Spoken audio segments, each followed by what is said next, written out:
காஸ்ட்ல sun film ஓட்டுறது லீகலா இல்லீகலா?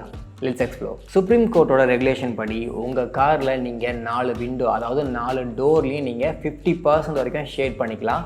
And விண்ட்ஷீல்டில் 70% வரைக்கும் ஷேட் பண்ணிக்கலாம். இதுக்கு மேலே நீங்கள் டார்க்னஸ் அதிகமாகணும்னு சொல்லி ஷேட் கொடுத்தீங்க அப்படின்னா போலீஸ் பிடிச்சாங்கன்னா மொத்தமாக விடுவாங்க, போட்ட பைசா எல்லாம் போயிடும். ஆனால் இங்கே ஒரு கேள்வி வரும், எதுக்கு இப்படி பிடுங்குவாங்கன்னு தெரிஞ்சும் டார்க்காக வந்து சன்ஃப்ளிம்ஸ் போடுறாங்க?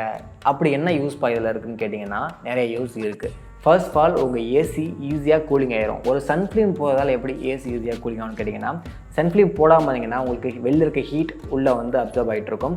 ஸோ சன்ஃப்ளேம் போட்டிங்கன்னா வெளில இருக்க ஹீட் உள்ளே வராது. ஸோ உங்கள் ஏசி சீக்கிரம் கூலிங் ஆயிரும். ஏசி சீக்கிரம் கூலிங் ஆகிறதால உங்களுக்கு இன்டெரக்டாக மைலேஜ் இம்ப்ரூவ் ஆகும், பெட்ரோல் சேவ் ஆகும். உங்கள் வண்டியில் இருக்க கண்ணாடி மேலே ஏதாவது ஆப்ஜெக்ட் விழுது, இல்லை நீங்கள் எங்கேயா போய் இடிக்க போகிறீங்க, இன்கேஸ் இடிக்க போகிறீங்க அப்படின்னா சன்ஃப்ளேம் போடல அப்படின்னா கிளாஸ் உடனே பிரேக் ஆகிரும். ஒரு கிளாஸ் டம்ளர் நீங்கள் கீழே போட்டால் ஃபுல்லாகவே உடையும் இல்லையா, ப்ரோக் ஆகும் இல்லையா, அந்த மாதிரி ஆகும். இதுவே நீங்கள் சன்ஃப்ளேம் போட்டிருந்தீங்க அப்படின்னா உங்கள் ஃபோனில் இருக்க டெம்பர் கிளாஸ் எப்படி கிராக் ஆகுது, உடையாது, கிராக் ஆகும் லேயராக. ஃபுல்லாக உடையாததால் இன்கேஸ் உடஞ்சா கூட லைட்டாக கிராக் தான் விட்டு நிற்கும், நீங்கள் ஈஸியாக ரீப்ளேஸ் பண்ணிக்கலாம். இதுவே உடஞ்சதுன்னா உள்ளே இருக்கவங்க மேலே குத்தலாம், என்னன்னா நடக்கலாம். சன்ஃப்ளேம் போகிறதால யூவி லைட் ப்ரொடக்ட், உங்களுக்கு காருக்குள்ளே யூவி லைட் ரேஸ் வராது. இதனால் இன்டெரக்ட் என்னன்னா உங்கள் பிளாஸ்டிக்ஸ்லாம் உள்ளே இருக்கு இல்லையா, அது வந்து ஹீட் ஆகாது. உங்கள் காரை நீங்கள் கொஞ்சம் நேரம் வெயில் நிறுத்தினீங்கனாலே இந்த பிளாஸ்டிக் ஸ்மெல்ஸ்லாம் உள்ளே வரும், அது ரொம்பவே டேஞ்சர். ஸோ அந்த ஸ்மெல் வராது. முக்கியமாக உங்கள் பிளாஸ்டிக் எல்லாமே ஃபேட் ஆகாது, கலர் போகாமல் இருக்கும். ஸோ இந்த மாதிரி இந்த சன்ஃப்ளேம் போகிறதால ஏகப்பட்ட நல்ல விஷயங்கள் இருக்குது. இன்னும் சில பேர் உள்ளே யார் இருக்காங்கன்னு தெரியக்கூடாது அப்படிங்கிறதுக்காகவே ரொம்பவே டார்க்காக போடுவாங்க. மேபி செலிபிரிட்டிஸ் போடலாம், பட் செலிபிரிட்டி இல்லாத நிறைய பேரும் போட்டுட்டு தான் இருக்காங்க. இன்கேஸ் இந்த மாதிரி நீங்கள் டார்க்காக போட்டு பெங்களூர் சைடு போனீங்கன்னா நிறைய பேர் பிடிச்சி நானே பார்த்துருக்கேன்.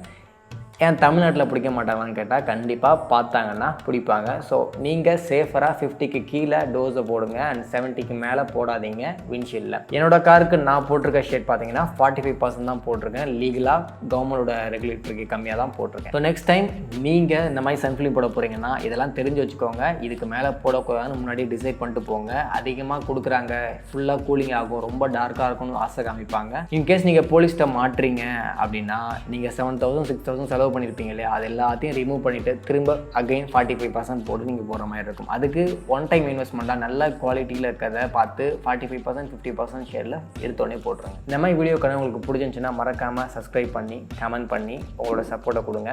தேங்க்ஸ் ஃபார் வாட்சிங். பாய்.